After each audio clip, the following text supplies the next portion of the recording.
ಹೌದಾ, ಹೋಗೋಣ. ಹಾ, ಸರಿ ಸರ್. ಕಳೆದ ತರಗತಿಯಲ್ಲಿ ನಾವು ತತ್ವಪದ ಸಾಹಿತ್ಯಕ್ಕೆ ಸಂಪುಟಂಗಿ ಶಿಶುನಾಳ ಶರೀಫರ ಸುಗ್ಗಿ ಮಾಡೋನು ಬಾರವ ಒಂದು ತತ್ವಪದ ಗೀತೆಯನ್ನ ನಾವು ಪಾಠವನ್ನ ಮಾಡಿದ್ವಿ.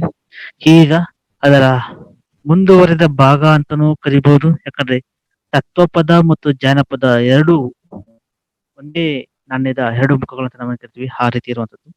ಯಾಕಂದ್ರೆ ಎಲ್ಲಾ ಜನಪದ ಗೀತೆಗಳಲ್ಲೂ ಈ ತತ್ವಪದ ಬೆಳೆಸ್ಕೊಂಡು ಹೋಗಿದೆ.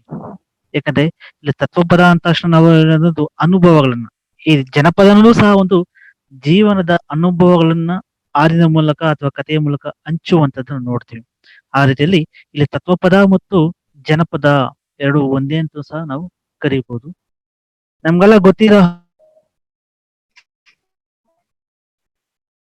ಹಾಗೆ ಜನಪದ ಸಾಹಿತ್ಯ ಬೇರೆ ಬೇರೆಯ ಒಂದು ಪ್ರಕಾರಗಳನ್ನು ನೋಡ್ತೀವಿ. ಯಾಕಂದ್ರೆ ಶಿಷ್ಟ ಸಾಹಿತ್ಯ ಬರೋದಕ್ಕೂ ಮುಂಚೆ ಇದ್ದಂತಹ ಒಂದು ಸಾಹಿತ್ಯ ಪ್ರಕಾರವೇ ಜನಪದ ಸಾಹಿತ್ಯ ಆಗಿರುವಂಥದ್ದು. ನಮ್ಗೆಲ್ಲ ಲಿಖಿತ ರೂಪವಾಗಿ ಸಿಗುವಂತಹ ಮೊದಲ ಗ್ರಂಥಗಳು, ಉದಾಹರಣೆಗೆ ಕವಿರಾಜ ಮಾರ್ಗ ಆಗಿರ್ಬೋದು, ಅಥವಾ ಆದಿಪುರಾಣ ಆಗಿರ್ಬೋದು, ಅಥವಾ ವಿಕ್ರಮಾರ್ಜುನ ವಿಜಯ ಆಗಿರ್ಬೋದು, ಅಥವಾ ಒಡ್ಡರಾಧನೆ ಆಗಿರ್ಬೋದು. ಇವು ಕ್ರಿಸ್ತ ಶಕ 8ನೇ ಶತಮಾನದ ನಂತರ, ಅದಕ್ಕೂ ಮುಂಚೆ ಇದ್ದಂತ ಒಂದು ಸಾಹಿತ್ಯ ಪ್ರಕಾರ, ತತ್ವಪದಿ ಸಾಹಿತ್ಯ ಪ್ರಕಾರವಾಗಿ ನಾವು ಶಾಸನಗಳ ಹಿನ್ನೆಲೆ ಅಧ್ಯಯನ ಮಾಡ್ತೀವಿ ಅಥವಾ ಸಂಶೋಧನೆ ಮಾಡ್ತೀವಿ. ನಮ್ಗೆಲ್ಲ ಸಿಕ್ಕಿರುವಂತಹ ಬಾದಾಮಿಯ ಕಪ್ಪೆಯರ ಭಟ್ಟರ ಶಾಸನ ಕ್ರಿಸ್ತಶಕ 7ನೇ ಶತಮಾನದಲ್ಲಿ ಕಲ್ಲಿನ ಮೇಲೆ ಕೊಡದಿರುವಂತಹ ಒಂದು ಶಾಸನ. ಆ ಶಾಸನದಲ್ಲೂ ಮುಖ್ಯವಾಗಿ ತ್ರಿಪದಿ ಇರುವಂತಹ ಒಂದು ಜನಪದ ತ್ರಿಪದಿಯನ್ನ ಮೊದಲ ಬಾರಿಗೆ ನಮ್ಗೆ ಸಿಕ್ಕಿರುವಂತಹ ಒಂದು ಆಕಾರ ಅಂತ ನಾವು ಕರಿತೀವಿ. ಆ ಜನಪದ ತ್ರಿಪದಿಯಲ್ಲೇ ಸಾಧುಗೆ ಸಾಧು, ಮಾಧುರಂಗಿ ಮಾಧುರಂ, ಬಾದಿಪ್ಪ ಕಲಿಗೆ ಕಲಿಯುಗ ವಿಪರೀತ ಅಂತ ನಾವು ಕರೆಯುವಂಥದ್ದು. ಅಂದ್ರೆ ಜನಪದ ಸಾಹಿತ್ಯದ ಪ್ರಕಾರ ಅಂತ ನಾವು ಕರಿತಾ ಹೋದ್ರೆ ನಮ್ಗೆ ಈ ಜನಪದದ ಬಗ್ಗೆ ಅಧ್ಯಯನಗಳು ಆಗಿರೋದು ಕೇವಲ 200 ವರ್ಷಗಳ ಹಿಂದೆನೆ. 1846ರಲ್ಲಿ ವಿಲಿಯಂ ಥಾಮ್ಸನ್ ಒಬ್ಬ ಪಾಶ್ಚಾತ್ಯ ವಿದ್ವಾಂಸ, ಅವನು ಮೊದಲ ಬಾರಿಗೆ ಫೋಕ್ ಅಥವಾ ಫೋಕ್ಲೋರ್ ಅನ್ನೋ ಒಂದು ಪದವನ್ನ ಕಂಡುಹಿಡಿತಾನೆ. ಆ ಕಂಡುಹಿಡಿದ ನಂತರ ಅವನು ಅದಕ್ಕೆ ದೀರ್ಘವಾದ ಒಂದು ವ್ಯಾಖ್ಯಾನ ಕೊಟ್ಟು ಅದನ್ನ ಜನಪದ ಅಂತ ಕರೆಯುವಂಥದ್ದು ನಮ್ಗೆ ಇತಿಹಾಸ ಹೇಳ್ತಾ ಹೋಗುತ್ತೆ. ಅಂದ್ರೆ 1846 ಅಂತ ನಾವು ಲೆಕ್ಕ ಹಾಕೊಂಡ್ರೆ ಇಲ್ಲಿಗೆ ನಮ್ಮ ಇಡೀ ವಿಶ್ವದಲ್ಲಿ ಜನಪದದ ಬಗ್ಗೆ ಅಧ್ಯಯನಕ್ಕೆ ಅಥವಾ ಅದರ ಬಗ್ಗೆ ಸಂಶೋಧನೆ ಮಾಡೋದಕ್ಕೆ ಕೇವಲ 200 ವರ್ಷಗಳಷ್ಟೇ ಇತಿಹಾಸ ಇರೋದು. 200 ವರ್ಷನೂ ಸಹ ಇಲ್ಲ, 180 ವರ್ಷ ಇತಿಹಾಸ ಇರುವಂಥದ್ದು. ಆದ್ರೆ ಇಡೀ ವಿಶ್ವದಲ್ಲಿ ಶಿಷ್ಟ ಸಾಹಿತ್ಯಕ್ಕಿಂತ ಹೆಚ್ಚು ಅಧ್ಯಯನಗಳು ಮತ್ತೆ ಸಂಶೋಧನೆ ನಡೆದಿರುವಂಥದ್ದು ಜನಪದ ಸಾಹಿತ್ಯದ ಬಗ್ಗೆನೇ ಹೇಳುವಂಥದ್ದು. ನಮ್ಗೆಲ್ಲ ಗೊತ್ತಿರೋ ಹಾಗೆ ಪ್ರಪಂಚದ ಮೊಟ್ಟ ಮೊದಲ ಜನಪದ ಮಹಾಕಾವ್ಯ ಅಂತ ಒಂದನ್ನ ಸಂಗ್ರಹ ಮಾಡಿದ್ದು ನಮ್ಗೆ ಪಾಶ್ಚಾತ್ಯ ವಿದ್ವಾಂಸರೇ ನಮ್ಗೆ ಹೆಸರು ಅವರೇ ಹೇಳ್ಬೋದು. ಉದಾಹರಣೆಗೆ ಫಿನ್ಲ್ಯಾಂಡ್ ನಲ್ಲಿರುವಂತಹ ಕಾಲೇವಾಲ ಅನ್ನೋದು ಅದು ಜನಪದ ಮಹಾಕಾವ್ಯ. ಇಡೀ ವಿಶ್ವದಲ್ಲಿ ಮೊದಲ ಬಾರಿಗೆ ಆ ಫಿನ್ಲ್ಯಾಂಡ್ ದೇಶದಲ್ಲಿ ಇದ್ದಂತಹ ಸಾಹಸ ವೀರರು, ಈ ಬೇಟೆಯಾಡುವಂತಹ ಒಂದು ಕಾಡು ಬುಡಕಟ್ಟು ಪ್ರದೇಶಗಳಲ್ಲಿ ಈ ಸಾಹಸ ವೀರರಂತ ಯಾರಿದ್ರು ಅಂತವರ ಒಂದು ಜೀವನ ಚರಿತ್ರೆಗಳನ್ನ, ಅಂತವರ ಬಗ್ಗೆ ಇದ್ದಂದು ಹಾಡುಗಳನ್ನ ಸಂಗ್ರಹ ಮಾಡಿ ಅದಕ್ಕೊಂದು ಜನಪದ ಮಹಾಕಾವ್ಯ ಅಂತ ಒಂದು ಹೆಸರನ್ನ ಕೊಟ್ಟರು, ಅದರನ್ನ ರೂಪುರೇಷೆಯನ್ನು ತಂದುಕೊಟ್ರು. ಆ ನಂತರ ಇಡೀ ವಿಶ್ವದಲ್ಲಿ ಯಾವ ಯಾವ ದೇಶಗಳಲ್ಲಿ ಈ ಹುಲಿಗಾಮಣ್ಯ ಪದ್ಧತಿ ಅಂತ ನಾವೇನ್ ಕರಿತೀವಿ, ಅಥವಾ ನವ ಉದಯ, ಫ್ರಾನ್ಸ್ನ ಕ್ರಾಂತಿಯ ನಂತರ ವಸಾಹತುಶಾಹಿಯಲ್ಲಿ ಬಂದಂತ ಒಂದು ಎಲ್ಲಾ ಒಂದು ರಾಜಕೀಯ ಚರಿತ್ರೆಗಳನ್ನು ನೋಡ್ತಾ ಹೋದ್ರೆ ಈ ಜನಪದ ಮಹಾಕಾವ್ಯಗಳು ಬಹುಮುಖ್ಯವಾಗಿ ಅದು ಗಾಢವಾದ ಪರಿಣಾಮ ಬೀರುತ್ತೆ. ಒಂದು ರಾಷ್ಟ್ರೀಯತೆಯ ಪರಿಕಲ್ಪನೆಯನ್ನ ತಂದುಕೊಳ್ಳುವುದರಲ್ಲಿ ಈ ಜನಪದ ಮಹಾಕಾವ್ಯಗಳು ಬಹುಮುಖ್ಯವಾದ ಪಾತ್ರಗಳಾಯಿತು. ಉದಾಹರಣೆಗೆ ನಾವು ನಮ್ಮ ಭಾರತದ ಒಂದು ಚರಿತ್ರೆ ತಗೋಬಹುದು ನೋಡಿ. ರಾಮಾಯಣ, ಮಹಾಭಾರತ ಅನ್ನೋದು ಶಿಷ್ಟ ಕಾವ್ಯಗಳು ನಮ್ಗೆ ಗೊತ್ತಿರುವಂತದ್ದು. ಇಡೀ ಭಾರತದ ಒಂದು ಮಹಾಕಾವ್ಯಗಳು ಯಾವ್ದಂದ್ರೆ ನಾವು ಎರಡೇ ಹೇಳ್ತೀವಿ, ರಾಮಾಯಣ, ಮಹಾಭಾರತ. ಆ ಶಿಷ್ಟ ಕಾವ್ಯ ಬರೋದಕ್ಕೂ ಮುಂಚೆ ಅಥವಾ ಆ ಶಿಷ್ಟ ಕಾವ್ಯನ ಬಿಟ್ಟು ಇತರೆ ಬೇರೆ ಬೇರೆ ಜನಪದ ಮಹಾಕಾವ್ಯಗಳಾಗಿ ನಾವು ನೋಡೋದು. ಜನಪದ ರಾಮಾಯಣ ಅಂತ ನೀವೆಲ್ಲ ಕೇಳಿರ್ತೀರ. ಪ್ರೊಫೆಸರ್ ಪಿ ಕೆ ರಾಜಶೇಖರನ್ ಅವರು, ಚಿತ್ರದುರ್ಗ ಜಿಲ್ಲೆಯವರು, ಇಡೀ ಕರ್ನಾಟಕದಲ್ಲಿ ಇರುವಂತಹ ರಾಮಾಯಣಗಳ ಬಗ್ಗೆನೇ ಅವರು ಅಧ್ಯಯನ ಮಾಡಿ ಅದು ಜನಪದ ರಾಮಾಯಣ ಅಂತ ಒಂದು ಪುಸ್ತಕವನ್ನು ಸಹ ಸಂಗ್ರಹ ಮಾಡಿರೋದು. ಮತ್ತೆ ಜನಪದ ಮಹಾಭಾರತ, ಇಡೀ ಇತಿಹಾಸ ನಾವು ನೋಡ್ತೀವಿ. ಅಂದ್ರೆ ವ್ಯಾಸರು ಬರೆದಿರೋದು ಮಹಾಭಾರತ ನಮಗೆ ಶಿಷ್ಟ ಕಾವ್ಯದಲ್ಲಿ ಗೊತ್ತಾಗುತ್ತೆ. ಆದ್ರೆ ಈ ಜನಪದ ಮಹಾಭಾರತದಲ್ಲಿ ವ್ಯಾಸ ಹೇಳಿದನ್ನ ಗಣಪತಿ ಬರ್ಕೊಂಡು ಹೋಗ್ತಾರಂತ. ಗಣಪತಿ ಒಂದು ಮಹಾಕಾವ್ಯವನ್ನು ಬರೆದಿದ್ದು ಅಂತ ಹೇಳೋದು. ಅಂದ್ರೆ ಯಾವುದು ನಿಜವಾದ ಚರಿತ್ರೆ, ನಿಜವಾದ ಸತ್ಯವನ್ನ ಮುಚ್ಚಿಡ್ತಿದೆಯಲ್ಲ ಈ ಒಂದು ಶಿಷ್ಟ ಕಾವ್ಯಗಳು, ಅದಕ್ಕಿಂತ ವ್ಯತಿರಿಕ್ತವಾಗಿ ಈ ಜನಪದ ಮಹಾಕಾವ್ಯಗಳು, ಜನಪದ ಗೀತೆಗಳು ನಿಜವಾದ ಚರಿತ್ರೆಯನ್ನ ಹೇಳುವಂಥದ್ದು. ಈ ರೀತಿಯಲ್ಲಿ ನಮ್ಗೆ ಜನಪದ ಮಹಾಕಾವ್ಯ ಮತ್ತು ಜನಪದ ಗೀತೆಗಳು ಬಹುಮುಖ್ಯವಾದ ಪಾತ್ರಗಳನ್ನು ವಹಿಸ್ಕೊಳ್ತವೆ. ನಿಮಗೆ ಕೊಟ್ಟಿರುವಂತಹ ಒಂದು ಟೆಕ್ಸ್ಟ್‌ಗೆ ಸಂಬಂಧಪಟ್ಟಾಗಿರುವಂತಹ ಕೇವಲ 10 ತ್ರಿಪದಿಗಳಿದೆ. ಜನಪದಕ್ಕೆ ಸಂಬಂಧಪಟ್ಟಂಗೆ ಅಥವಾ ಜನಪದ ಚಿತ್ರಗಳನ್ನ 10ನ್ನ ನಾವು ನಿಮ್ಗೆ ಕೋಟ್ ಮಾಡಿದ್ವಿ. ಯಾಕಾಗಿ ಬರೀ 10ನ್ನ ಕೋಟ್ ಮಾಡಿದ್ವಿ ಮತ್ತೆ ಯಾಕೆ ಇವನ್ನೇ ಮುಖ್ಯವಾಗಿ ಎತ್ಕೊಂಡಿದ್ವಿ ಅಂದ್ರೆ, ಈ ಜನಪದ ಸಾಹಿತ್ಯ ಮತ್ತು ಕೃಷಿ ಸಾಹಿತ್ಯ. ಯಾಕಂದ್ರೆ ನಾವೆಲ್ಲ ಕೃಷಿ ವಿದ್ಯಾರ್ಥಿಗಳಾಗಿದ್ದರಿಂದ ಕೃಷಿಗೂ ಜನಪದಕ್ಕೂ ಏನು ಒಂದು ಕೊಂಡಿಯಾಗಿರುತ್ತೆ ಅಂದ್ರೆ ಅದು ಹೆಣ್ಣು ಮಕ್ಕಳು ಹೆಣ್ಣು. ಯಾಕಂದ್ರೆ ನೀವೆಲ್ಲ ಗೊತ್ತಿರುವ ಹಾಗೆ ಅಲಸಂಗಿ ಗೆಳೆಯರಂತ ನೀವೆಲ್ಲ ಹೆಸರು ಕೇಳಿತೀರ. ಉತ್ತರ ಕರ್ನಾಟಕದ ಎಲ್ಲಾ ಒಂದು ಪ್ರಾಂತ್ಯಗಳಲ್ಲಿ ಈ ಅಲಸಂಗಿ ಗೆಳೆಯರ ಒಂದು ಪ್ರಭಾವ ಹೆಚ್ಚು ಒಂದು ಪ್ರಾಶಸ್ತ್ಯನ ಉಳ್ಕೊಂಡಿದೆ. ಯಾಕಂದ್ರೆ ಎಲ್ಲೋ ಬಿಜಾಪುರದ ಮತ್ತು ಬಾಗಲಕೋಟೆಯ ಒಂದು ಆಸುಪಾಸಲ್ಲಿದ್ದಂತ ಒಂದು ಅಲಸಂಗಿ ಅನ್ನೊಂದು ಗ್ರಾಮ, ಆ ಗ್ರಾಮದ ಸುತ್ತ ಆ ಪ್ರದೇಶ ಸುತ್ತದಿಂದ ಎಲ್ಲಾ ಹೆಣ್ಣು ಮಕ್ಕಳ ಬೆಳಗ್ಗೆ ಎದ್ದವರು ಹೊಲದಲ್ಲಿ ಕೃಷಿ ಮಾಡುವಂತ ಸಂದರ್ಭದಲ್ಲಿ ಅವರು ಹಾಡುತ್ತಿದ್ದ ಹಾಡುಗಳನ್ನ ಸಂಗ್ರಹಿಸಿ ಸಂಪಾದನೆ ಮಾಡಿ ಒಂದು ರೂಪವನ್ನು ಕೊಟ್ಟಿದ್ದು. ಅದನ್ನೇ ನಾವು ಜನಪದ ಗೀತೆಗಳು ಅಥವಾ ಗರತಿಯರ ಹಾಡುಗಳು ಅಂತ ಕರೆಯೋದು. ಆ ಹಲಸಂಗಿ ಗೆಳೆಯಲ್ಲಿ ಬರುವಂತಹ ಬಾಳ್ ಸಾಹೇಬ್ ಆಗಿರ್ಬೋದು, ಕಾಪಾಸೆ ರೇವಪ್ಪ ಆಗಿರ್ಬೋದು, ಮಧುರ ಚೆನ್ನಾಗಿರ್ಬೋದು, ಇವರೆಲ್ಲವನ್ನ ಇಟ್ಕೊಂಡಂತ ಒಬ್ಬ ಶ್ರೇಷ್ಠ ಕವಿ, ಅದೇ ಅವರನ್ನ ಪೋಷಣೆ ಮಾಡಿದಂತ ಆ ಹಲಸಂಗಿ ಗೆಳೆಯರ ಗುಂಪಿಗೆ ಒಂದು ಪ್ರಧಾನವಾದ ಪೋಷಣೆ ಮಾಡ್ತಿದ್ದಂತೂ ನಮ್ಗೆ ಧಾರವಾಡದ ಪ್ರಮುಖ ಕವಿ ದಾರಾ ಬೇಂದ್ರೆ ಅವರು ಆ ಉತ್ತರ ಕರ್ನಾಟಕದ ಹೆಣ್ಣು ಮಕ್ಕಳು ಆಡುವಂತ ಎಲ್ಲಾ ಒಂದು ಗೀತೆಗಳನ್ನ ಸಂಗ್ರಹ ಮಾಡಿ ಅದಕ್ಕೆ ಗರತಿಯರ ಹಾಡು ಅಂತ ಒಂದು ಹೆಸರು ಕೊಟ್ಟು 1933ರಲ್ಲಿ ಅದನ್ನ ಒಂದು ಸಾಹಿತ್ಯ ಸಮ್ಮೇಳನದ ಒಂದು ಸಂದರ್ಭದಲ್ಲಿ ಅದನ್ನ ಪುಸ್ತಕವನ್ನು ಬಿಡುಗಡೆ ಮಾಡ್ತಾರೆ. ಅದಾದ ನಂತರ ಆ ಮಲ್ಲಿಗೆ ದಂಡೆ ಅನ್ನುವಂಥದ್ದು, ಆಮೇಲೆ ಇನ್ನು ಕೆಲವು ಬದಿದೆ ಹುಟ್ಟಿದ ಹಳ್ಳಿಯ ಹಾಡು ಅನ್ನೋದು, ಇವೆಲ್ಲ ಸಹ 1950ರ ಒಂದು ಒಳಗಡೆ ಇದ್ದಂತ ಸಂದರ್ಭದಲ್ಲಿ ಜನಪದ ಸಾಹಿತ್ಯಕ್ಕೆ ಭಾರತದಲ್ಲಿ, ಅದರಲ್ಲೂ ಕರ್ನಾಟಕದಲ್ಲಿ ಸಂಶೋಧನೆಗೆ ಮತ್ತು ಅಧ್ಯಯನಕ್ಕೆ ಹೆಚ್ಚು ಒಲವನ್ನು ತೋರ್ತಾರೆ.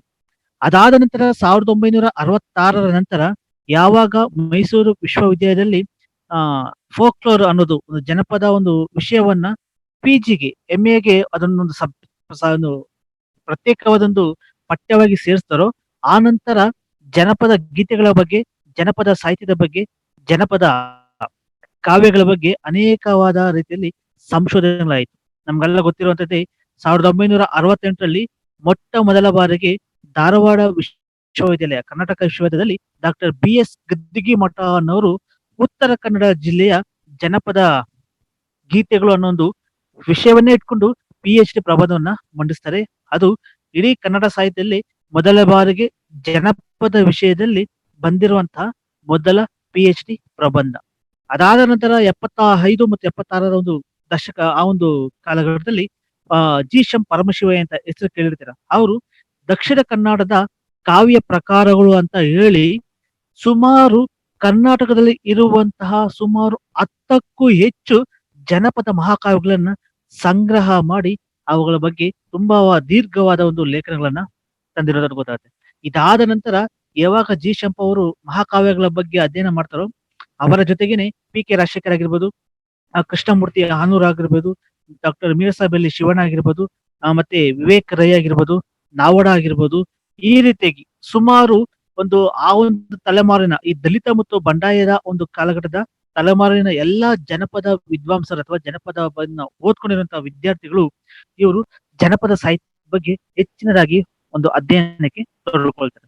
ಇಷ್ಟೆಲ್ಲ ಯಾಕೆ ಹೇಳ್ತೀನಿ ಅಂದ್ರೆ, ಈ ಜನಪದ ಸಾಹಿತ್ಯದ ಒಂದು ಬೇರು ಮತ್ತು ಅದರ ಒಂದು ಬೆಳವಣಿಗೆ ನಮ್ಗೆ ಬಹುಮುಖ್ಯವಾಗುತ್ತದೆ.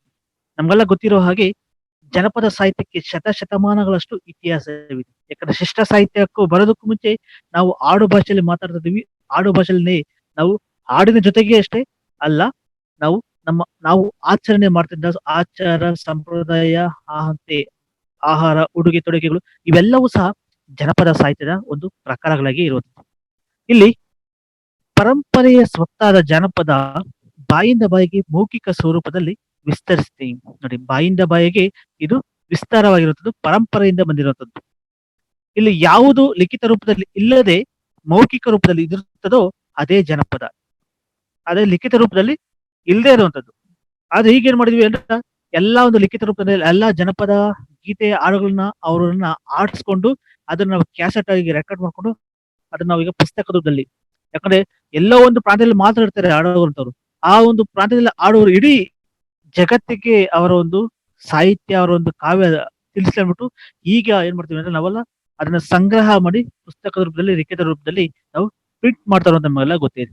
ಆದ್ರೆ ಪುಸ್ತಕದ ರೂಪದಲ್ಲಿ ಓದುದು ಬೇರೆ, ಆ ಜನಪದ ಗೀತೆಯನ್ನ ಅಥವಾ ಜನಪದ ಮಹಾಕಾವ್ಯನ್ನ ಆಡೋದನ್ನ ಕೇಳೋದು ಬೇರೆ. ನಾವೆಲ್ಲ ನೋಡ್ತೀವಿ, ಸಿನಿಮಾ ನೋಡ್ಬೋದು, ಸಿನಿಮಾನ ಓದಕ್ಕಾಗಲ್ಲ, ಅದು ಹೌದಲ್ವಾ? ಮತ್ತೆ ನಾಟಕವನ್ನು ನೋಡ್ಬೋದು, ನಾಟಕವನ್ನು ಓದಕ್ಕಾಗಲ್ಲ, ಓದ್ಬೋದು. ಆದ್ರೆ ನಿಜವಾದ ನಾಟಕದ ಒಂದು ಪಾತ್ರಗಳು ನಾವು ಕಣ್ಣಾರೆ ನೋಡುವಂಥದ್ದಕ್ಕೂ ಮತ್ತೆ ಕಿವಿಯಾರೆ ಕೇಳೋದಕ್ಕೂ ಬೇರೆ ಬೇರೆಯಾದಂತ ವ್ಯತ್ಯಾಸ ಇರುವಂತದ್ದು.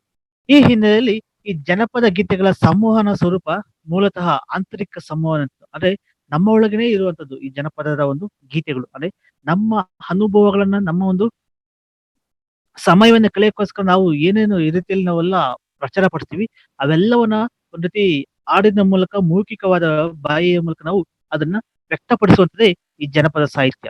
ನಮ್ಗೆಲ್ಲ ಗೊತ್ತಿರೋ ಹಾಗೆ ಈ ಜನಪದ ಅಂದ ತಕ್ಷಣ ಇಲ್ಲಿ ಮುಖ್ಯವಾಗಿ ಹೆಣ್ಣು ಬಹಳ ಮುಖ್ಯವಾದ ಪಾತ್ರವನ್ನು ವಹಿಸ್ತಾಳೆ. ಯಾಕಂದ್ರೆ ಆಕೆಯಿಂದಲೇ ಈ ಜನಪದ ಗೀತೆಗಳು ಅನ್ನೋದು ಪ್ರಾರಂಭ ಆಯ್ತು ಅನ್ನೋದು ಸಹ ಒಂದು ನಮಗೆ ಪ್ರತೀತಿ ಇದೆ. ಯಾಕಂದ್ರೆ ಹೆಣ್ಮಕ್ಳು ಹೆಚ್ಚಾಗಿ ಹಾಡುಗಳನ್ನ ಹಾಡುವಂಥದ್ದು, ಅದು ಬೇರೆ ಬೇರೆ ಹಾಡುಗಳನ್ನ ಅನ್ನೋದು ಉದಾಹರಣೆ ಕುಂತಿಯ ಪದಗಳಾಗಿರ್ಬೋದು, ಕೋಲಾಟದ ಪದಗಳಾಗಿರ್ಬೋದು, ಮತ್ತೆ ಬೇರೆ ಬೇರೆ ಸುಮಾರು 28ಕ್ಕೂ ಹೆಚ್ಚು ಹಾಡುಗಳ ಜನಪದ ಗೀತೆಗಳ ಪ್ರಕಾರಗಳಿದೆ.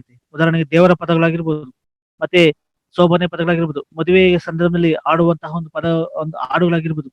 ಈ ರೀತಿಯಾಗಿ ನೋಡ್ತಾ ಹೋದ್ರೆ ಸುಮಾರು 28ಕ್ಕೂ ಹೆಚ್ಚು ರೀತಿಯಲ್ಲಿ ಪ್ರಕಾರಗಳು ಇರುವಂತದ್ದು ನಮ್ಗೆ ಗೊತ್ತಾಗುತ್ತೆ. ಇಲ್ಲಿ ಮುಖ್ಯವಾಗಿ ನಿಮ್ಗೆ ಕೊಟ್ಟಿರುವಂತಹ ಈ 10 ಜನಪದ ತ್ರಿಪದಗಳಲ್ಲಿ ಹೆಣ್ಣು ಹೇಗೆ ಈ ಒಂದು ಜನಪದ ಸಾಹಿತ್ಯದಲ್ಲಿ ಮತ್ತು ಕೃಷಿಯಲ್ಲಿ ಮತ್ತೆ ಜನಪದ ಬದುಕು ಜೀವನ ಅನ್ನೋ ಒಂದು ಇದರಲ್ಲಿ ಹೇಗೆ ತನ್ನ ಒಂದು ಕಾರ್ಯವನ್ನ ಮಾಡ್ತಾರೆ, ಅಥವಾ ಆಕೆ ಹೇಗೆ ತನ್ನ ಕಾರ್ಯವನ್ನ ಮಾಡ್ತಾಳೆ, ಅಥವಾ ಆಕೆ ಹೇಗೆ ತನ್ನ ಪಾತ್ರಗಳನ್ನ ಬೇರೆ ಬೇರೆ ರೀತಿಯಲ್ಲಿ ತೊಡಗಿಸ್ಕೊಳ್ತಾಳೆ ಅನ್ನೋದನ್ನ ಈ 10 ಜನಪದ ತ್ರಿಪದಗಳು ನಮ್ಗೆ ಕೋಟ್ ಮಾಡುತ್ತೆ. ಉದಾಹರಣೆಗೆ ಒಬ್ಬ ಹೆಣ್ಣು ಅವಶ್ಯಕ ಆಗಿರ್ತಾಳೆ. ಆ ಹೆಣ್ಣು ಮಗಳಾಗಿ, ಅಕ್ಕನಾಗಿ, ತಂಗಿಯಾಗಿ, ಹೆಂಡತಿಯಾಗಿ, ಸೊಸೆ, ತಾಯಿ, ಅತ್ತೆ, ಹೀಗೆ ತನ್ನ ವಿವಿಧ ಪಾತ್ರಗಳನ್ನು ನಿರ್ವಹಿಸ್ತಾಳಲ್ಲ. ಅದರಲ್ಲೂ ಸಹ ಬಡವನಾದರೂ ಗಂಡನ ಮನೆಯೇ ಲೇಸೆಂದು ಚೌರಿ ಬೀಸುವಂತಹ, ಎಷ್ಟೇ ಕಷ್ಟ ಬಂದ್ರು ನಾನು ಗಂಡನ ಮನೆಯ ಲೇಸು ಅಂತ ಹೇಳುವಂಥದ್ದು. ಮತ್ತೆ ತವರು ಮನೆಯ ಅಂಗಿನದೆಂದು ತಿಳಿದು ಗಂಡನ ಮನೆ ಹೆಸರನ್ನ ಬೆಳಗಿಸುವ ಹಾಗೂ ಹೆಸರನ್ನು ತರುವ ಹಾಗೆ ನಡೆದುಕೊಳ್ಳುವ ಹೆಣ್ಣು ಮಕ್ಕಳು ತಮ್ಮ ತವರಿನ ಬಗ್ಗೆ ಯಾವಾಗಲೂ ಆಡಿ ಅರಸಿ ತನ್ನ ಹೃತ್ಪೂರ್ವಕ ಕೃತಿಗಳನ್ನು ಸಮರ್ಪಿಸುವ ಸನ್ನಿವೇಶವನ್ನ ಈ ಜನಪದ ತ್ರಿಪದಿಗಳು, ಅಂದ್ರೆ ಹೆಣ್ಣು ತಾಯಿಯಾಗಿ, ತಂಗಿಯಾಗಿ, ಅಕ್ಕಳಾಗಿ, ಹೆಂಡತಿಯಾಗಿ, ಅತ್ತಿಯಾಗಿ, ಮತ್ತೆ ಈ ರೀತಿಯಾಗಿ ಯಾವ ವಿಭಾಗದಲ್ಲಿ ಪಾತ್ರವನ್ನು ನಿರ್ವಹಿಸಿದ್ರು ಸಹ ಆಕೆ ತನ್ನ ತವರು ಮನೆ ಮತ್ತೆ ತನ್ನ ಗಂಡನ ಮನೆ ಎರಡೂ ಒಂದು ಕುಟುಂಬಕ್ಕೂ ಹೆಸರನ್ನು ತರುತ್ತಾರಲ್ಲ. ಎಷ್ಟೇ ಕಷ್ಟ ಆದ್ರೂ ಸರಿ ಆಕೆ ತನ್ನ ಕುಟುಂಬಕ್ಕೆ ಕೆಟ್ಟ ಹೆಸರು ತರದ್ರೆ ನಾವು ಒಳ್ಳೆ ಹೆಸರು ತರುತ್ತಲ್ಲ, ಆ ರೀತಿಯಲ್ಲಿ ಈ ಹೆಣ್ಣು ಹೇಗೆ ಒಂದೊಂದಲ್ಲ ಒಂದೊಂದು ಪಾತ್ರವಾಗಿ ನಿರ್ವಹಿಸ್ತಾಳೆ ಅನ್ನೋದನ್ನ ಈ ಜನಪದ ತ್ರಿಪದಿಗಳು ಹೇಳುವಂಥದ್ದು. ಈ ಜನಪದ ತ್ರಿಪದಿಗಳು ಅಂತ ನಮ್ಗೆಲ್ಲ ಗೊತ್ತಿರುತ್ತದೆ. ಅದನ್ನ ಹಾಡಿನ ಮೂಲಕವೂ ಸಹ ಹಾಡ್ಬೋದು, ಅಥವಾ ಓದುವ ರೂಪಕವಾಗಿ ಸಹ ಓದ್ಬೋದು. ನಾನು ಹಾಡಿನ ಮೂಲಕ ಹೇಳಕ್ಕೆ ಸ್ವಲ್ಪ ಪ್ರಯತ್ನ ಪಡ್ತೀನಿ. ಮೊದಲ ಒಂದು ಜನಪದ ತ್ರಿಪದಿ.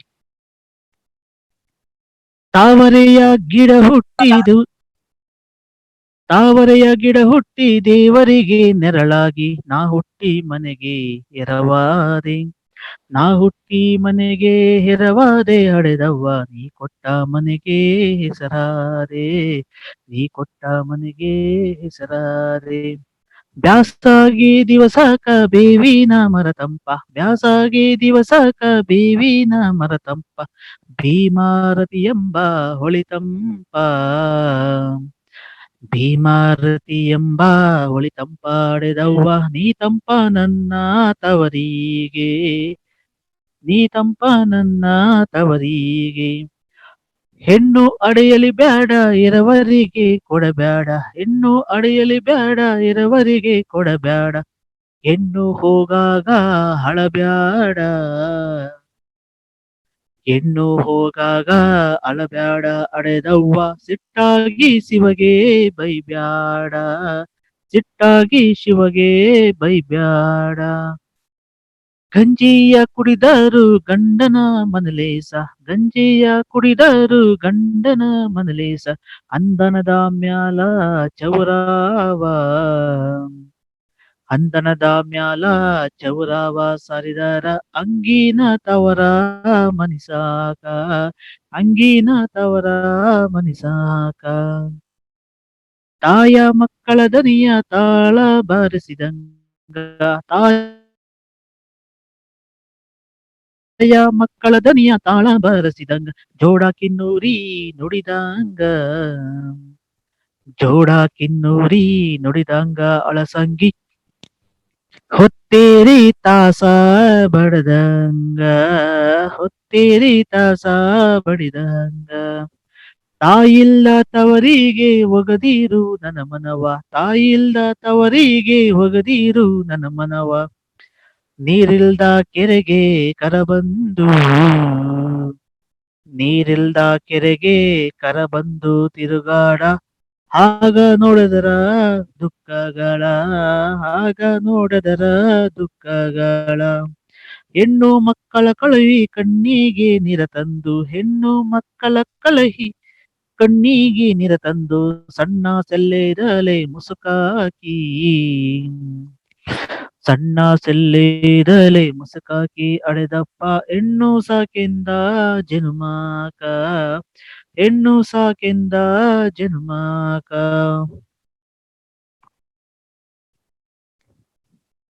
ಅರಗಿನಂತ ತಾಯಿ ಮರದಂತ ಮಕ್ಕಳು. ಅರಗಿನಂತ ತಾಯಿ ಮರದಂತ ಮಕ್ಕಳು. ಕರಗಿದರೆ ಬೆಣ್ಣೆ ತಿಳಿತುಪ್ಪ.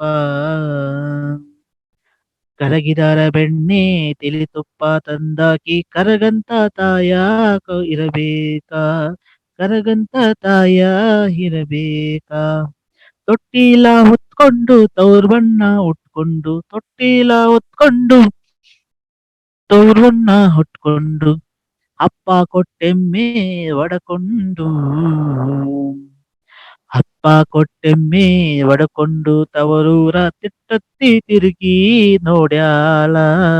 ತಿಟ್ಟತ್ತಿ ತಿರುಗಿ ನೋಡ್ಯಾಳ. ಆಳುಂಡ ತವರಿಗೆ ಏನೆಂದು ಹಾಡಲಿ. ಆಳುಂಡ ತವರಿಗೆ ಏನೆಂದು ಹಾಡಲಿ. ಹೊಳೆ ದಂಡೆಯಲ್ಲಿರುವ ಕರಕಿಯ. ಹೊಳೆ ದಂಡೆಯಲ್ಲಿರುವ ಕರಕಿಯ ಕುಡಿಯಂಗ. ಅಬ್ಬಳೆ ಅವರ ರಸಬಲ್ಲಿ. ಅಬ್ಬಳೆ ಅವರ ರಸಬಲ್ಲಿ. ಇವಿಷ್ಟು ನಿಮ್ಗೆ ಇರುವಂತಹ ಒಂದು ಜನಪದ ತ್ರಿಪದಿಗಳು. ಮುಖ್ಯವಾಗಿ ಇಲ್ಲಿ ಹೆಣ್ಣು ತಾಯಿಯಾಗಿ, ಮಗಳಾಗಿ, ಮತ್ತೆ ಸೊಸೆಯಾಗಿ, ಮತ್ತೆ ತಂದೆಗೆ ಮಗಳಾಗಿ, ಮತ್ತೆ ಇಷ್ಟೆಲ್ಲ ಇದ್ಕೊಂಡು ತನ್ನ ತವರು ಮನೆ ಮತ್ತು ಒಂದು ಗಂಡನ ಮನೆಯನ್ನ ಹೇಗೆ ಕಾಪಾಡ್ತಾಳೆ ಅನ್ನೋದನ್ನ ಹೇಳ್ತಾನೆ ಆಕೆ ಹೇಗೆ ಹೇಗೆ ತನ್ನ ಪಾತ್ರಗಳನ್ನ ನಿರ್ವಹಿಸ್ತಿದ್ದಾಳೆ ಅನ್ನೋದನ್ನ ಇಲ್ಲಿ ಹೇಳುವಂತದ್ದು. ಮುಖ್ಯವಾಗಿ ಇಲ್ಲಿ ಬರುವಂತಹ ಒಂದು ಬಹು ಮುಖ್ಯವಾದಂಥದ್ದು. ಒಂದು ನಿಮಿಷ.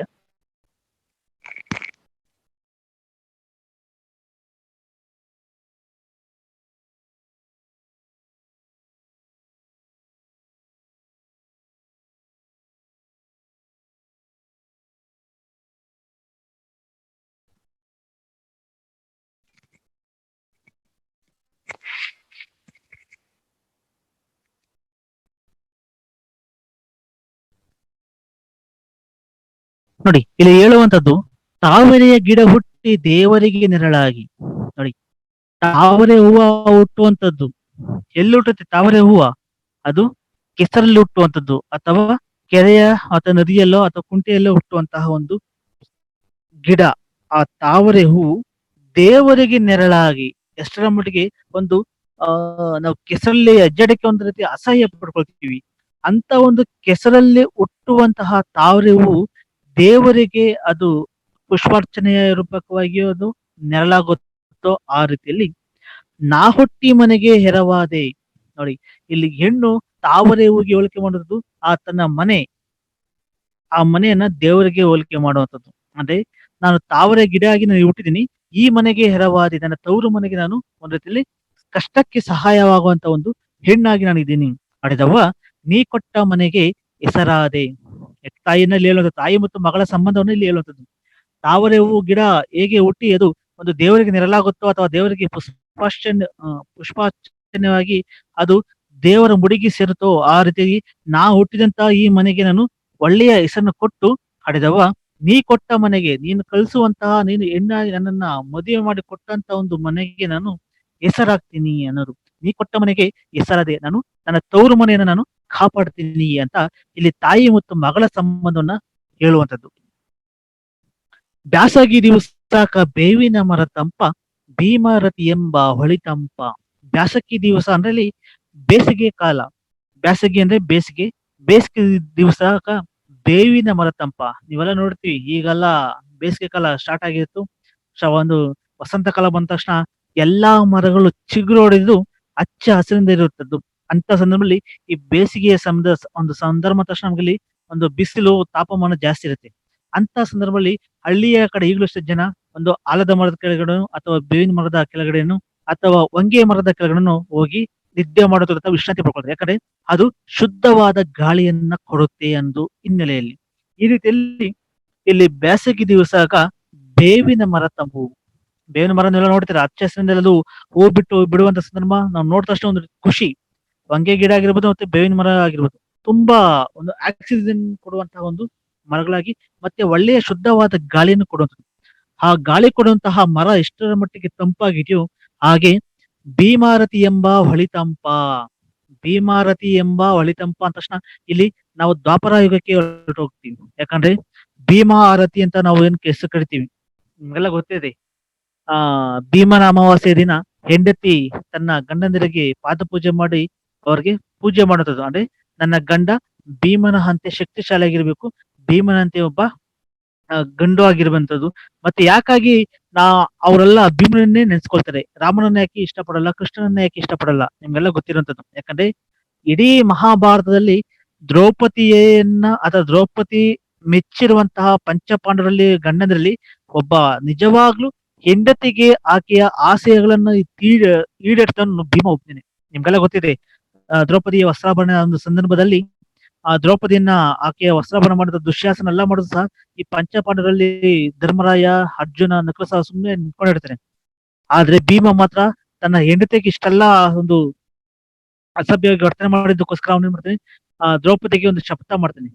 ಏನಾಗ್ಲಿ ಈ ಕುರುಕ್ಷೇತ್ರ ಯುದ್ಧ ಮುಗಿಯೋರಲ್ಲಿ ದುಶ್ಯಾಸನವನ್ನು ಅವನ ಎದೆಯನ್ನ ಅಥವಾ ಹೊಟ್ಟೆಯನ್ನು ಸೀಳಿ ಅವನ ರಕ್ತವನ್ನ ನಿನ್ನ ಕೇಶಕ್ಕೆ ನಾನು ಎಣ್ಣೆ ರೂಪದಲ್ಲಿ ಹಚ್ತೀನಿ ಅನ್ನೋದು. ಅಂದ್ರೆ ಹೆಂಡತಿಗೆ ಆದಂತ ಅಪಮಾನವನ್ನ ಸಹಿಸಲಾರದಂತ ಗಂಡ, ಅಂದ್ರೆ ಹೆಂಡತಿಗೆ ಒಂದು ಮಾತು ಕೊಡೋದು. ಅಷ್ಟರ ಮಟ್ಟಿಗೆ ಇಲ್ಲಿ ಭೀಮ ಮತ್ತು ದ್ರೌಪದಿಯ ಸಂಬಂಧ ಅಥವಾ ಭೀಮ ಮತ್ತು ಗಂಡ ಹೆಂಡತಿಯರ ಸಂಬಂಧ ಅಷ್ಟು ಒಂದು ಉನ್ನತ ಮಟ್ಟಕ್ಕೆ ಇರುತ್ತದೆ.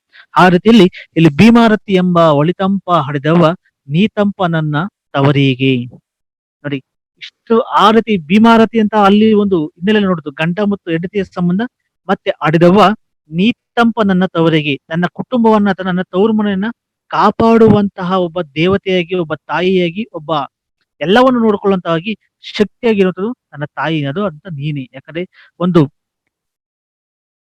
ಕುಟುಂಬವನ್ನ ಪಾಲನೆ ಮಾಡ್ಬೇಕಂದ್ರೆ ಗಂಡಂದ್ರ ಕೈಲಾಗಲ್ಲ, ಹೆಣ್ಮಕ್ಳು ಹೇಗ್ಬೇಕಂದ್ರೆ ಸಹ ನಾವು ಪಾಲನೆ ಮಾಡ್ತಾರೆ. ಯಾಕಂದ್ರೆ ಗಂಡು ಮಕ್ಕಳು ಬರೀ ದುಡಿಯೋದಕ್ಕೆ, ಅದಾದ ನಂತರ ಬಂದ ಅವರು ತಂದು ಕೊಡುವಂತ ದುಡ್ಡನ್ನ ಖರ್ಚು ಮಾಡಕ್ಕಷ್ಟೇ ಸೀಮಿತ ಆಗ್ತದೆ. ಆದ್ರೆ ಆ ಖರ್ಚನ್ನ ಮಾಡುವಂತ ಒಬ್ಬ ಹೆಣ್ಣು ಅಥವಾ ತನ್ನ ಮನೆಯ ಒಡತಿ ಈಗ ಒಂದು ಟೈಮ್ಗೆ ಅಷ್ಟಲ್ಲ, ಆಕೆ ಇನ್ನೊಂದಷ್ಟು ದಿನಕ್ಕೆ ಈ ಒಂದು ಅಮೌಂಟ್ ಅಥವಾ ದುಡ್ಡು ಅಥವಾ ಪದಾರ್ಥಗಳು ಇಲ್ಲಿ ಬಿಟ್ಟು ಎತ್ತಿ ಇಡುವಂಥದ್ದು. ಅಂದ್ರೆ ಕುಟುಂಬವನ್ನ ಪಾಲನೆ ಮಾಡೋದು ಗಂಡನಿಗಿಂತ ಹೆಣ್ಣು ಮಕ್ಕಳಿಗೆ ತುಂಬಾ ಗೊತ್ತಿರುತ್ತೆ. ಅದಕ್ಕೋಸ್ಕರ ಇಲ್ಲಿ ತನ್ನ ತವರು ಮನೆಯನ್ನ ಕಾಪಾಡುವಂತ ಒಬ್ಬ ದೇವತೆಯಾಗಿ, ಶಕ್ತಿಯಾಗಿ ಇಲ್ಲಿ ನನ್ನ ತಾಯಿ ನೀ ತಂದ ಆಡಿದವ ನೀನೇ ನನ್ನ ಕುಟುಂಬವನ್ನು ನೋಡ್ಕೋಬೇಕು ಅಂತ, ನನ್ನ ತವರು ಮನೆ ನೋಡ್ಕೋಬೇಕಂತ ಇಲ್ಲಿ ಮಗಳು ತಾಯಿಗೆ ಹೇಳುವಂಥದ್ದು. ಹೆಣ್ಣು ಅಡಿಯಲ್ಲಿ ಬೇಡ, ಎರವರಿಗೆ ಕೊಡಬೇಡ, ಹೆಣ್ಣು ಹೋಗಾಗ ಹಳಬೇಡ, ಹೆಣ್ಣು ಅಡೆಯಲೇ ಬೇಡ. ನೋಡಿ, ಇಲ್ಲಿ ಕಷ್ಟ ಮತ್ತು ಒಂದು ಹೆಣ್ಣು ಮಕ್ಕಳ ಮೇಲೆ ಇದಂತ ಕುಟುಂಬದವರಿಗೆ ಇರುವಂತ ಸಂಬಂಧಗಳು ಮತ್ತು ಪ್ರೀತಿ ಎಷ್ಟರ ಮಟ್ಟಿಗೆ ಇದೆ ಅಂತ ಅಂದ್ರೆ ಹೆಣ್ಣು ಹಡೆಯಲಿ ಬೇಡ, ಎರವರಿಗೆ ಕೊಡಬೇಡ. ಹೆಣ್ಮಕ್ಳಂತ ಎತ್ಬಿಟ್ಟಿದೀಯಾ, ಹೆಣ್ಣು ಮಕ್ಳನ್ನು ನಮ್ಗೆ ಮಕ್ಳಾಗೋದೇ ಬೇಡ. ಯಾಕಂದ್ರೆ ಆ ನೋವು ಆ ಕಷ್ಟಗಳನ್ನು ನೋಡಕ್ಕೆ ಆಗದಿರೋಂತ ಸಂದರ್ಭಗಳು ಅಲ್ಲೇ ಇರುವಂತದ್ದು. ಹೆಣ್ಣು ಹಡೆಯಲಿ ಬೇಡ, ಎರವರಿಗೆ ಕೊಡಬೇಡ, ಅನ್ಯರಿಗೆ ಅಥವಾ ಅಪರಿಚಿತರಿಗೆ ಕೊಡಬೇಡ, ಹೆಣ್ಣು ಹೋಗುವಾಗ ಹಳಬೇಡ. ಹೆಂಗೋ ಮದುವೆ ಮಾಡಿ ಕೊಟ್ಬಿಟ್ಟಿದೀವಿ, ಕೊಟ್ಟ ಹೆಣ್ಣು ಕುಲಕ್ಕೆ ವರ್ಗ ಅಂತ ಹೇಳ್ಬಿಟ್ಟು ಆಕೆಯನ್ನ ಬಿಟ್ಕೊಡೋದ್ರ ಸಮಯ ಅಳುವಂತದ್ದು ನಾವು ನೋಡಿರ್ತೀವಿ. ಹೆಣ್ಮಕ್ಳನ್ನ ನಾವು ತವರು ಮನೆಯಿಂದ ಗಂಡನ ಮನೆ ಕಳ್ಸೋದ್ರಲ್ಲಿ ಅಳುವಂತ ನೋಡ್ತೀವಿ. ಆದ್ರೆ ಎರವರಿಗೆ ಕೊಡ್ಬೇಡ ಅಂತ ಇಲ್ಲಿ ಯಾಕೆ ಹೇಳ್ತಾರೆ ಅಂದ್ರೆ, ಕೆಟ್ಟ ಕೆಟ್ಟ ಮನುಷ್ಯರು ಇರ್ತಾರೆ, ನೋಡಕ್ ಮಾತ್ರ ತುಂಬಾ ಚೆನ್ನಾಗಿ ನಾನು ನೋಡ್ಕೊಳ್ತೀನಿ ಅಂತ ಹೇಳ್ತಾರೆ. ಆದ್ರೆ ಅದಾದ್ರೆ ಮದುವೆಯಾಗಿ ಮನೆ ಕರ್ಕೊಂಡ ಮೇಲೆ ವರದಕ್ಷಿಣೆಗೋಸ್ಕರ ಅಥವಾ ಮರ್ಯಾದಾರ್ಥಗಳು ಮಾಡೋದ್ರಲ್ಲ ಗೊತ್ತಿರುವಂತದ್ದು. ಅಂದ್ರೆ ದುಡ್ಡಿನ ಆಸೆಗೋಸ್ಕರ ಏನೇನು ಮಾಡ ಬೇಕಾದ್ರೂ ಮಾಡ್ತಾರೆ. ಅಂತದ್ರಿಂದ ನೋಡಿಕೊಂಡು ನಾವು ನಮ್ಮ ಮಕ್ಕಳನ್ನ ಒಳ್ಳೆಯ ಗಂಡುಗೆ ನೋಡಿ ಮದುವೆ ಮಾಡ್ಕೊಡ್ಬೇಕು. ಅದ್ರಿಂದ ಹೆಣ್ಮಕ್ಳನ್ನ ಎತ್ಬಿಟ್ಟು ಅಂದ್ಬಿಟ್ಟು ಕಂಡವರಿಗೆ ಕೊಡೋದು ತುಂಬಾ ತಪ್ಪು ಅನ್ನೋದನ್ನ ಇಲ್ಲಿ ಹೇಳ್ತಾ ಇರುವಂತದ್ದು. ಮತ್ತೆ ಅಡೆದವ ಸಿಟ್ಟಾಗಿ ಶಿವಗೆ ಬೈಬೇಡ. ಹೆಂಗೋ ಮದುವೆ ಮಾಡ್ಕೊಟ್ಬಿಟ್ಟಿದೀವಿ ಅನ್ಬಿಟ್ಟು ಒಳ್ಳೆ ಮನೆತನ ಅಂತ ನೋಡ್ಕೊಟ್ವಿ, ಆದ್ರೆ ಅವನು ಇಷ್ಟೊಂದು ಕಠೋರವಾಗಿ, ಇಷ್ಟೊಂದು ನಿಷ್ಠುರವಾಗಿ, ಇಷ್ಟೊಂದು ಒಂದು ಕೆಟ್ಟ ವ್ಯಕ್ತಿ ಅಂತ ಗೊತ್ಮೇಲೆ ನಾವು ದೇವರನ್ನ ಬೈಕೊಳ್ತೀವಿ. ಅಂದ್ರೆ ಇಲ್ಲಿ ಆ ಮಗಳು ತಾಯಿನ ಹೇಳುತ್ತೆ, ನೀನ್ ಎಷ್ಟು ನನಗೆ ಕಷ್ಟ ಕೊಟ್ಟು ನನಗೆ ಮದುವೆ ಮಾಡ್ಬಿಟ್ಟಿದ್ಯಾ, ಈಗ ನಾನು ಆ ಕಷ್ಟ ನಾನೇ ಅನುಭವಿಸ್ತೀನಿ, ನೀನ್ ಯಾಕೆ ಶಿವನಿಗೆ ಬೈತೀಯಾ? ಶಿವನಿಗೆ ಬೈಬೇಡ, ಸಿಟ್ಟಾಗಿ ನೀನು ಶಿವನಿಗೆ ಬೈಬೇಡ. ಯಾಕಂದ್ರೆ ಶಿವನಿಗೆ ಕೋಪ ಮಾಡ್ಕೊಂಡು ಮತ್ತೆ ನನಗೆ ಏನಾದ್ರು ಮತ್ತಿನಷ್ಟು ಕಷ್ಟ ಕೊಡ್ತಾನೆ, ಅದರಿಂದ ಇರೋದ್ರಲ್ಲೇ ನಾನು ಸುಖ ಪಡ್ಕೊಳ್ತೀನಿ ಅಂತ ಆ ಹೆಣ್ಣು ತಾಯಿಗೆ ಹೇಳ್ಕೊಳ್ಳುವ ರೂಪದಲ್ಲಿ ಒಂದು ತ್ರಿಪದಿಯನ್ನ ಹಾಡಿರುವಂತದ್ದು. ಗಂಜಿಯ ಕುಡಿದಾರು ಗಂಡನ ಮಲೇಸ, ಅಂದನದ ಮ್ಯಾಲ ಚೌರಾವ, ಅಂದನದ ಮ್ಯಾಲ ಚೌರಾವ ಸಾರಿದರ ಹಂಗಿನ ತವರ ಮನಿಸಾಕ.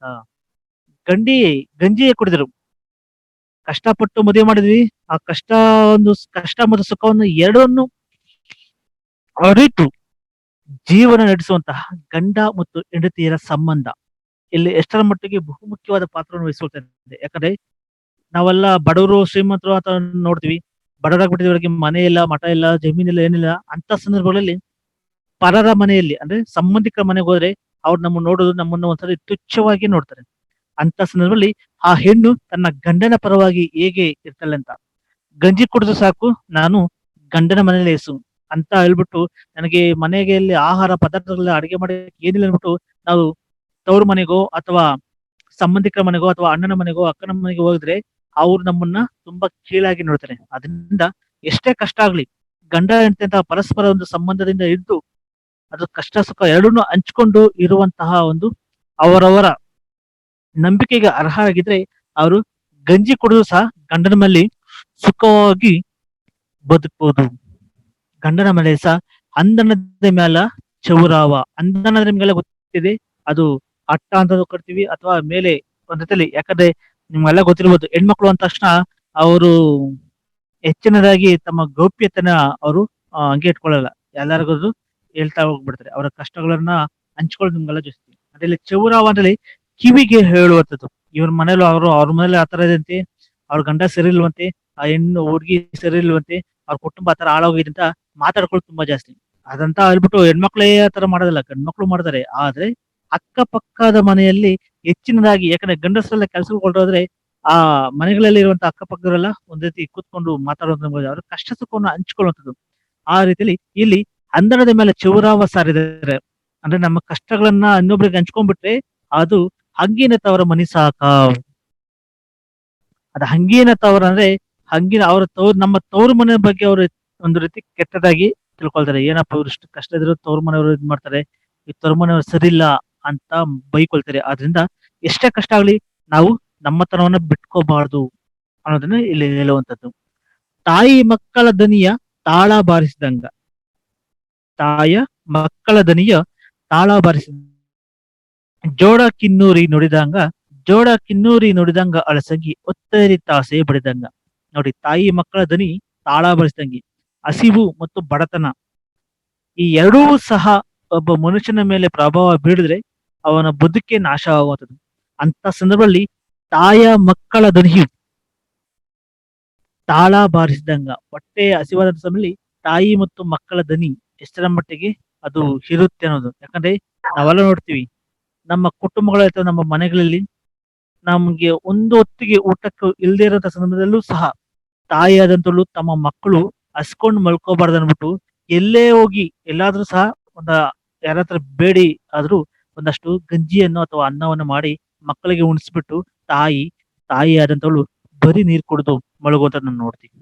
ಅಂತ ಸಂದರ್ಭದಲ್ಲಿ ಇಲ್ಲಿ ತಾಯಿ ಮತ್ತು ಮಕ್ಕಳ ಸಂಬಂಧವನ್ನ ಇಲ್ಲಿ ಹೇಳ್ತಾ ಹೋಗುತ್ತೆ. ತಾಯಿ ಮಕ್ಕಳ ಧ್ವನಿಯು ತಾಳ ಬರೆಸಂಗ ಜೋಡ ಕಿನ್ನೂರಿ ನುಡಿದಂಗ. ಜೋಡ ಕಿನ್ನೂರಿ ನುಡಿಯುವಂಥದ್ದು ಅದು ಒಂದ್ ರೀತಿ ಹಸಿವು ಮತ್ತು ಬಡತನವನ್ನ ಹೇಗೆ ಓಡ್ಲಾಸಕ್ಕೋಸ್ಕರ ತಾಯಿಯಾದಂತವಳು ಎಷ್ಟು ಕಷ್ಟ ಪಡ್ತಾಳೆ ತನ್ನ ಕುಟುಂಬವನ್ನ ಕಾಪಾಡೋಕೋಸ್ಕರ ತಾನು ಹಸ್ಕೊಂಡಿದ್ರು ಸಹ ತನ್ನ ಮಕ್ಕಳು ಹಸ್ಕೋಬಾರ್ದು ಅನ್ನೋದು ತನ್ನ ಗಂಡ ಹಸ್ಕೋಬಾರ್ದು ಅಂದ್ಬಿಟ್ಟು ಆಕೆ ಮಾಡುವಂತಹ ಒಂದು ಕಾರ್ಯಗಳು. ಅಲಸಂಗಿ ಒತ್ತೇರಿ ತಾಸೆ ಬಡಿದಂಗ. ಈ ಜೋಡ ಕಿನ್ನೂರಿ ಅನ್ನೋದು ನಮ್ಗೆ ಗೊತ್ತಿದೆ. ಅಲಸಂಗಿ ಗೆಳೆಯರು ಅಲಸಂಗಿಯ ಒಂದು ಪ್ರದೇಶದಲ್ಲಿ ಹೆಣ್ಣು ಮಕ್ಕಳು ಹಾಡುವಂಥದ್ದು ಅದು ಜೋಡ ಕಿನ್ನೂರಿಯ ಜೊತೆಗೆ ಹೊತ್ತೇರಿ. ಅದೇ ಈ ಹೊತ್ತಿನ ದಿನಕ್ಕೆ ಈ ಒಂದು ಹೊತ್ತಿಗೆ ಈ ಕಷ್ಟ ಅನ್ನೋದು ಸಾಕು.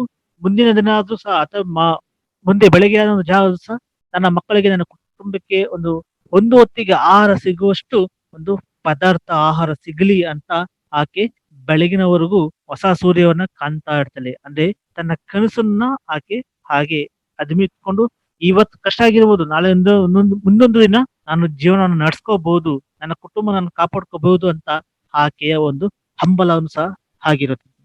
ತಾಯಿಲ್ದ ತವರಿಗೆ ಹೊಗದಿರು ನನ್ನ ಮನವ, ನೀರಿಲ್ದ ಕೆರೆಗೆ ಕರ ಬಂದು. ಇಷ್ಟೆಲ್ಲಾ ಮಾತಾಡ್ಬಿಟ್ಟು ತವರು ಮನೆ ಬಗ್ಗೆ, ತವರು ಮನೆಯಲ್ಲಿ ಇರುವಂತಹ ಜನರ ಬಗ್ಗೆ ಇಲ್ಲಿ ಹೇಗೆ ಜನಪದ ತ್ರಿಪದಿಗಾರರು ಹೇಳಿದ್ದಾರೆ ಅಂತ. ತಾಯಿ ಇಲ್ದ ತವರಿಗೆ, ತಾಯಿ ಇದ್ರೆ ತವ್ರ ಮನೆಗೆ ಹೋಗ್ಬೋದಾಗಿತ್ತು. ಆಕೆ ತನ್ನ ಮಗಳ ಮೇಲೆ ಇದ್ದಂತ ಪ್ರೀತಿಯನ್ನ ವಾತ್ಸಲ್ಯನ ವರ್ಷಕ್ಕೊಂದ್ಸಲ ಹಬ್ಬಕ್ಕೆ ಕರೆದು ಅರ್ಶಿನ ಕುಂಕುಮ ಕೊಟ್ಟು ಹೊಸ ಬಟ್ಟೆ ಕೊಟ್ಟು, ಮಕ್ಕಳು ಬಂದಿದ್ರೆ ಮೊಮ್ಮಕ್ಕಳಿಗೆಲ್ಲ ಬಟ್ಟೆ ಕೊಡಿಸಿ ಅವ್ರಿಗ ಒಂದು ವರ್ಷಕ್ಕಾಗಷ್ಟು ರಾಗಿನೋ ಅಥವಾ ಏನೇನೋ ಕೊಟ್ಟು ಕಳಿಸ್ತಿದ್ರು. ಆದ್ರೆ ಇಲ್ಲಿ ತಾಯಿ ಇಲ್ಲ. ಅಂತ ಸಂದರ್ಭದಲ್ಲಿ ತಾಯಿ ಇಲ್ದೇ ಇರೋಂತ ತವ್ರ ಮನೆಗೆ ನೀನು ಹೋಗದೇ ಬೇಡ ನನ್ನ ಮನವ. ಯಾಕಂದ್ರೆ ತಾಯಿಯಷ್ಟು ನೋಡ್ಕೊಳ್ಳುವಂತ ಒಂದು ಬೇರೆ ಸ್ತ್ರೀಯರು ನಮ್ಮ ತವ್ರ ಮನೇಲಿ ಇಲ್ಲ. ಅಂದ್ರೆ ಅಣ್ಣ ಇರ್ತಾರೋ ಅಥವಾ ಅಣ್ಣನ ಹೆಂಡತಿ ಅಥವಾ ತಮ್ಮನ ಹೆಂಡತಿ ಇರ್ಬೋದು, ಅವರು ತಾಯಿಯಷ್ಟು ಪ್ರೀತಿ ವಾತ್ಸಲ್ಯವನ್ನ ಕೊಡಲಾರರು. ಅದಕ್ಕೋಸ್ಕರ ತಾಯಿಲ್ಲ ತವರಿಗೆ ಹೋಗದಿರು ನನ್ನ ಮನವ, ನೀರಿಲ್ದ ಕೆರೆಗೆ ಕರ ಬಂತು. ನೋಡಿ ಇಲ್ಲಿ ತಾಯಿಯನ್ನ ನೀರಿಗೆ ಹೋಲಿಕೆ ಮಾಡುವಂಥದ್ದು, ತಾನು ತನ್ನನ್ನ ಕರುಗೆ ಹೋಲಿಕೆ ಮಾಡುವಂಥದ್ದು. ನೀರು ಇರುವಂತ ಕೆರೆಗೆ ಹೋದ್ರೆ ಕರು ನೀರು ಕುಡಿತಿತ್ತು. ಆದ್ರೆ ನೀರೇ ಇಲ್ದಿರಂತ ಕೆರೆಗೆ ಕರು ಬಂದ್ರೆ ಆ ಕರುವಿಗೆ ನೀರು ಸಿಗುತ್ತಾ ಅನ್ನೋದೇ. ಅಂದ್ರೆ ಒಂದು ಪ್ರೀತಿ ವಾತ್ಸಲ್ಯ ಅನ್ನೋದು ತವರು ಮನೆಗೆ ತಾಯಿ ಇಲ್ಲಂತ ಸಮಯ ಇದ್ರೆ ಅದು ಪ್ರೀತಿ ವಾತ್ಸಲ್ಯ ಸಿಗೋದೇ ಇಲ್ಲ. ಅದರಿಂದ ಕರು ಹೇಗೆ ನೀರಿಲ್ದ ಕೆರೆಗೆ ಬಂದು ತಿರುಗಾಡ್ತಿದೆಯಲ್ಲ, ನೀನು ಅಷ್ಟೇ ತಾಯಿ ಇಲ್ಲದ ಒಂದು ತವರು ಮನೆಗೆ ಹೋದ್ರೆ ತಿರುಗಾಡ್ಕೊಂಡು ಮತ್ತೆ ವಾಪಸ್ ಬರ್ಬೇಕಾಗುತ್ತೆ. ಆಗ ನೋಡದರ ದುಃಖಗಳ ಆ ದುಃಖಗಳು ಎಷ್ಟರ ಮಟ್ಟಿಗೆ ಇದೆ ಅನ್ನೋದನ್ನ ಇಲ್ಲಿ ಗೊತ್ತಾಗುವಂಥದ್ದು.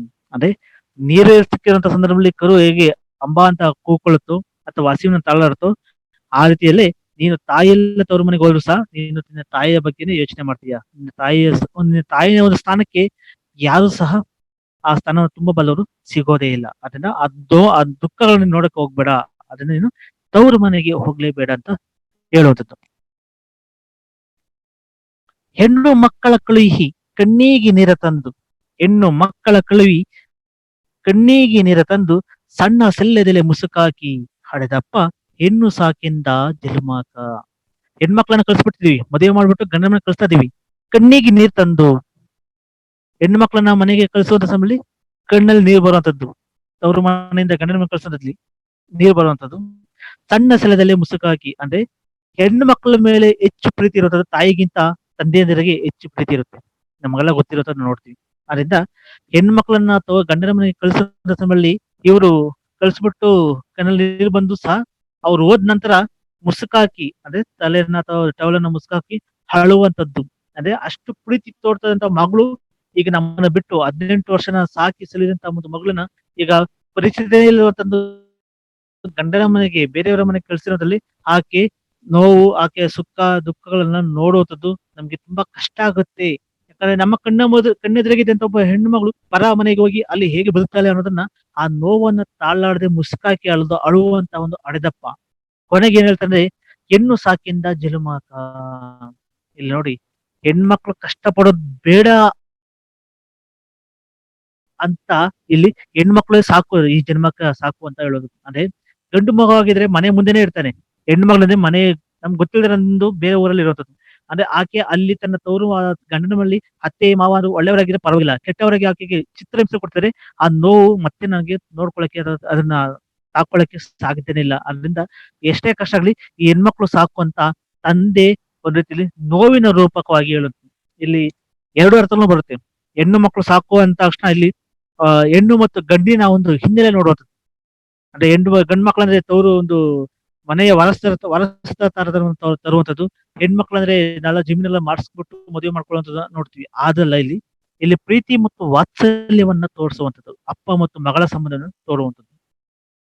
ಹರಗಿನಂತ ತಾಯಿ ಮರದಂತ ಮಕ್ಕಳು, ಹರಗಿನಂತ ತಾಯಿ ಮರದಂತ ಮಕ್ಕಳು, ಕರಗಿದರೆ ಬೆಣ್ಣೆ ತುಳಿತುಪ್ಪ. ನಿಮ್ಗೆಲ್ಲ ಗೊತ್ತಿದೆ, ಮೊಸರನ್ನ ಕಡಿಯುವಂತ ಸಂದರ್ಭದಲ್ಲಿ ಅಲ್ಲಿ ಹರಗುವಂತ ತಕ್ಷಣದಲ್ಲಿ ನಾವು ಎರಡು ಅರ್ಥ ಮಾಡ್ತೀವಿ. ಒಂದು ಹರಗಿನ ಮನೆ ಅಂತ ನಾವು ಹತ್ತಿಯಲ್ಲಿ ಇರುವಂತ ಆ ಒಂದು ಪದವನ್ನು ಅರ್ಥ ಸಿಗುತ್ತೆ. ಇನ್ನೊಂದು ಮೊಸರು ಕಡಿಯುವಂತ ಒಂದು ಹಗ್ಗ. ಇದರ ಮರದಂತ ಮಕ್ಕಳು, ಮೊಸರು ಕಡಿಯುವಂತ ಒಂದು ಮರವನ್ನು ನಾವು ನೋಡುವಂಥದ್ದು. ಕರಗಿದರೆ ಬೆಣ್ಣೆ ತಿಳಿತುಪ್ಪ. ಮಜ್ಜಿಗೆ ಕಡಿಯುವಂತ ಸಂದರ್ಭದಲ್ಲಿ ಅದನ್ನ ಕಡಿಯುವಂತ ಸಂದರ್ಭದಲ್ಲಿ ಬರುವಂತಹ ಕರಗಿದ್ರೆ ಅದು ಬೆಣ್ಣೆ ತಿಳಿತುಪ್ಪ ದಂದಾಕಿ ಕರಗಂತ ತಾಯಿ ಇರಬೇಕಾ. ಎಷ್ಟೇ ಕಷ್ಟ ಆಗಲಿ, ಕಷ್ಟಕ್ಕೆ ಆಗುವಂತರು ಸಂಬಂಧಿಕರಲ್ಲ, ತವರು ಮನೆಯವರು, ಅದು ಬಿಟ್ಟರೆ ಸ್ನೇಹಿತರು. ಆದ್ರೆ ಇಲ್ಲಿ ಒಬ್ಬ ಹೆಣ್ಣಿಗೆ ಕಷ್ಟಕ್ಕೆ, ತನ್ನ ನೋವಿಗೆ ಅತಿ ಹೆಚ್ಚಿಗೆ ಸ್ಪಂದನೆ ಮಾಡುವಂಥದ್ದು ಎತ್ತ ತಾಯಿ ಅಡೆದವ್ವ. ಅದರಿಂದ ಬೆಣ್ಣೆ ತಿಳಿತುಪ್ಪ ಹೇಗೆ ಮಜ್ಜಿಗೆ ಕಡಿಯುವಂತ ಸಮಯದಲ್ಲಿ ಅದು ಕರಗೋಗುತ್ತೋ, ಆ ರೀತಿ ಕರಗುವಂತಹ ತಾಯಿ ಬೇಡ. ಎಷ್ಟೇ ಕಷ್ಟ ಆಗಲಿ ನನ್ನನ್ನ ನೋಡಿ ಅಥವಾ ನನ್ನ ಸಾಕಿ ಸಲುಗುವಂತಹ ಒಬ್ಬ ತಾಯಿ, ಅದು ಕರಗದಂತಹ ತಾಯಿ ಪ್ರೀತಿ. ಆ ಕರಗದಂತ ತಾಯಿ ಇನ್ನಷ್ಟು ದಿನ ಇರಬೇಕು, ಆ ತಾಯಿಯ ಜೊತೆಗೆ ನಾನು ಇನ್ನಷ್ಟು ದಿನ ಬಾಳ್ಬೇಕು ಅಂತ ಇಲ್ಲಿ ಹೆಣ್ಮಗಳು ಹೇಳೋದು. ತೊಟ್ಟಿಲ ಹೊತ್ಕೊಂಡು ತವರು ಬನ್ನ ಉಟ್ಕೊಂಡು, ಅಪ್ಪ ಕೊಟ್ಟೆಮ್ಮೆ ಹೊಡ್ಕೊಂಡು, ಅಪ್ಪ ಕೊಟ್ಟೆಮ್ಮೆ ಹೊಡ್ಕೊಂಡು ತವರೂರ ತಿಟ್ಟತ್ತಿ ತಿರುಗಿ ನೋಡ್ಯಾಲ. ತೊಟ್ಲು ಉಟ್ಕೊಳ್ಳುವಂತ ಸಂದರ್ಭ, ಮದುವೆಯಾಗಿ ಮೊದಲ ಬಾಲತನಕ್ಕೆ ತವರು ಮನೆಗೆ ಬಂದಂತ ಸಂದರ್ಭದಲ್ಲಿ ಮಗು ಮತ್ತು ತಾಯಿ ಮತ್ತು ಮಗುವನ್ನ ನೋಡುವಂತ ತಂದೆ ಮತ್ತೆ ತವರು ಮನೆ, ಆ ಮಗು ಇನ್ನಷ್ಟು ಚೆನ್ನಾಗಿ ಬದುಕಬೇಕು, ಇನ್ನಷ್ಟು ಚೆನ್ನಾಗಿ ಪಾಲನೆ ಮಾಡ್ಬೇಕು, ಇನ್ನಷ್ಟು ಚೆನ್ನಾಗಿ ನಡೆದಾಡ್ಬೇಕು ಅನ್ಬಿಟ್ಟು ಮತ್ತೆ ಗಂಡನ ಮನೆಗೆ ವಾಪಸ್ ಕಳಿಸುವ ಸಂದರ್ಭದಲ್ಲಿ ತೊಟ್ಟಿಲ ಜೊತೆಗೆ ಒಂದು ಅರ್ಶಿನ ಕುಂಕುಮ ಕೊಟ್ಟು ತವರು ಬಣ್ಣ ಹೊಸ ಸೀರೆನ ಉಡಿಸ್ಬಿಟ್ಟು ಅಪ್ಪ ಕೊಟ್ಟೆಮ್ಮೆ ಹೊಡೆದುಕೊಂಡು, ಯಾಕಂದ್ರೆ ಮಗುವಿಗೆ ತಾಯಿ ಹಾಲು ಕಡಿಮೆ ಆದ ಸಂದರ್ಭದಲ್ಲಿ ಆ ಎಮ್ಮೆಯ ಹಾಲಿನ ಅಥವಾ ಹಸುವಿನ ಹಾಲಿನ ಕೊಟ್ಟು ಆ ಮಗುವನ್ನ ಪೋಷಣೆ ಮಾಡುವಂಥದ್ದು, ಆ ಮಗುವನ್ನ ಆರೋಗ್ಯವನ್ನು ಕಾಪಾಡೋಕ್ಕೋಸ್ಕರ ತನ್ನ ತಾಯಿ ಮತ್ತು ಮಗುವನ್ನ ಮಗಳು ಮತ್ತು ಮೊಮ್ಮಗನ ಒಂದು ಹಿನ್ನೆಲೆಯಲ್ಲಿ ನೋಡುತ್ತೆ. ಅಂದ್ರೆ ದಾನವಾಗಿ ಕೊಡುವಂಥದ್ದು. ಅಪ್ಪ ಕೊಟ್ಟೆಮ್ಮೆ ಹೊಡ್ಕೊಂಡು ತವರೂರ ತಿಟ್ಟತ್ತಿ ತಿರುಗಿ ನೋಡ್ಯಾಲ. ಇಲ್ಲಿ ತಾಯಿ ಮತ್ತು ಮಗುವನ್ನ ಕಳಿಸುವಂತ ಸಂದರ್ಭದಲ್ಲೂ ಸಹ ಇಲ್ಲಿ ಅಪ್ಪ ಕೊಟ್ಟೆಮ್ಮೆ ಅಂದ್ರೆ ಆ ಕೊಟ್ಟಿರುವಂತ ಹೆಮ್ಮೆಯು ಸಹ ತಾಯಿಯಾಗಿಯೇ ಇರುವಂತದ್ದು. ಅಂದ್ರೆ ಅದು ಸಹ ತನ್ನ ಮರಿಗಳಿಗೆ ಹಾಲನ್ನು ಕೊಡುವಂಥದ್ದು. ಅಂದ್ರೆ ಒಬ್ಬರಿಗೆ ಇನ್ನೊಬ್ರು ಹೇಗೆ ಸಹಾಯಕ ಆಗ್ತಾರೆ. ಆ ಎಮ್ಮೆಯಿಂದ ಹಾಲನ್ನು ಪಡ್ಕೊಳ್ಬಹುದು, ಬೆಣ್ಣೆ ಮಾಡ್ಕೋಬಹುದು, ಅಥವಾ ತುಪ್ಪ ಮಾಡ್ಕೋಬಹುದು, ಅಥವಾ ಅದ್ರಲ್ಲಿ ಸಿಗುವಂತಹ ಒಂದು ಗೊಬ್ಬರಗಳನ್ನು ಮಾಡ್ಕೊಂಡು ಸಹ ಒಂದು ಕುಟುಂಬವನ್ನ ಪಾಲನೆ ಮಾಡ್ಕೋಬಹುದು, ಅಥವಾ ಒಂದು ಎರಡು ಜೀವ ಬದುಕೋಬಹುದು. ಆ ರೀತಿಯಲ್ಲಿ ಇಲ್ಲಿ ಜನಪದರು ಒಂದು ತವರು ಮನೆಗೂ ಮತ್ತು ಒಂದು ಕೃಷಿಗೂ ಹೇಗೆ ಹಿನ್ನೆಲೆಯಾಗಿ ಇದನ್ನ ಎಲ್ಲ ಬಳಸಿದ್ರೆ ಅಂತ ನೋಡ್ತು. ತವರೂರ ತಿಟ್ಟ ತಿರುಗಿ ನೋಡೆ ಅಲ್ಲ, ಹಿಂದಿಂದೆ ತಿರ್ಕೊಂಡು ತನ್ನ ತವರು ಮನೆ ಇನ್ನಷ್ಟು ತುಂಬಾ ಬದುಕ್ಲಿ, ಇನ್ನಷ್ಟು ತುಂಬಾ ಚೆನ್ನಾಗಿ ಹಿಲ್ಲಿ ಅಂತ ಆಕೆ ಹೇಳ್ತಾ ಹಿಂದಿಂದೆ ನೋಡ್ಕೊಂಡು ತನ್ನ ಗಂಡನ ಮನೆಗೆ ಹೋಗುವಂಥದ್ದು. ಹಾಲುಂಡ ತವರಿಗೆ ಏನೆಂದು ಹಾಡಲಿ, ಒಳೆ ದಂಡಲ್ಲಿರುವ ಕರಕೀಯ ಕುಡಿಯಂಗ ಅಬ್ಬಲೆ ಅವರ ರಸಬಲ್ಲಿ. ಹಾಲು ಉಂಡಿರುವಂತ ತವರು ಮನೆಯಲ್ಲಿ ನಾನು ಅಷ್ಟು ಒಂದು 10, 15 ಅಥವಾ 20 ವರ್ಷ ಬದುಕಿರೋದು, ಅದೇ ಮನೆಯಲ್ಲಿ ಹಾಲು ಉಂಡಿದ್ದೀನಿ, ಊಟವನ್ನು ಮಾಡಿದ್ದೀನಿ. ಅದಕ್ಕೆ ಆ ತವರು ಮನೆಗೆ ನಾನು ಏನಂತ ಹೇಳಿ, ಆ ತವರು ಮನೆ ಇನ್ನಷ್ಟು ರೀತಿಯಲ್ಲಿ ಎಲ್ಲರಿಗೂ ಸಹಾಯವನ್ನ ಮಾಡ್ಲಿ. ಒಲೆ ದಂಡೆಯಲ್ಲಿರುವ ಕರಕೀಯ ಕುಡಿಯಂಗ. ನಿಮ್ಗೆಲ್ಲ ಗೊತ್ತಿದೆ, ಒಳ್ಳೆ ದಂಡೆಲಿ ಅಂದ್ರೆ ಕೆರೆ ಕಟ್ಟೆ ಮೇಲೆ ದೇವಸ್ಥಾನಗಳಿರೋದನ್ನ ನೋಡ್ತೀವಿ.